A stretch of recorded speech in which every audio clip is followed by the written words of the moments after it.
Welcome back to Elite Tennis Training. Scott Doerner here. Today we're going to talk about the approach shot. Probably a tough shot today, especially for the pros, is when they come into the net. A lot of the time with the new technology with the strings, they're able to pass the ball down at their feet a lot. Most recreational players, we have to hit that approach shot. So a few things to make sure you're doing is, when you're coming up to this ball, you've got to approach the approach.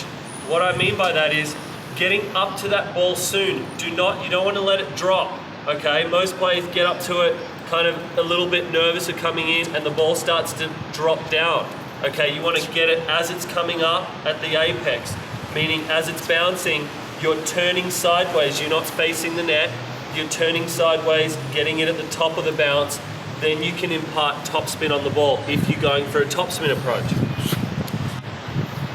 One thing you want to do on the topspin approach is making sure that you realize as you're turning sideways, you're inside the court, so you actually need to impart a little more spin to pick the ball up and drop it in. So we don't want to go with our traditional long follow through here, as the ball's going to sail out most likely. So we're going to follow through a little bit here on the forehand, especially just over here next to my shoulder, a bit more of a windshield wiper, shorter type action, and on the backhand the same. I'm really going to pick my wrists up and finish over here a little more. Again, the traditional follow through is going to be all the way through. This one's going to be really abbreviated over my probably mid-shoulder point. Okay, so I've approached the ball, I'm sideways, I've followed through, then what do? I'm trying to do this fluidly. So you'll see, boom, I'm going to land on my left foot, then I'm moving forward, and then I'm going to get into my split step position here.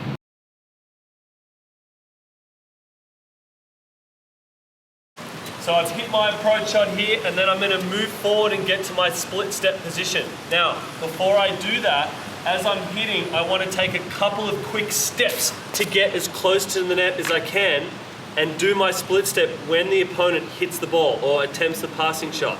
Okay, so let's see that again. I'm back here.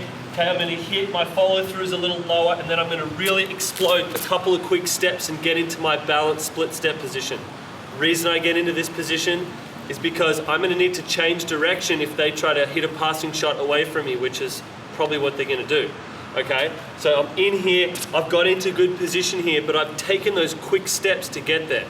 Okay, I didn't just hit the approach shot, okay, have a look at where the ball's going and admire it, and then move slowly in, because I'm going to get trapped here at the service line.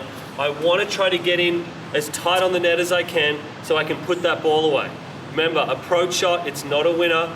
It's a setup ball for me to put the ball away with an easier volley or an overhead. Okay, so difficult to do this, difficult to approach and put the volley away effectively. It takes some practice, but definitely keep trying to be more aggressive on this ball, because you don't want to be stuck playing against players that are hitting the ball short all day and you not doing anything with it. You're going to let them get away with hitting weaker, shorter balls.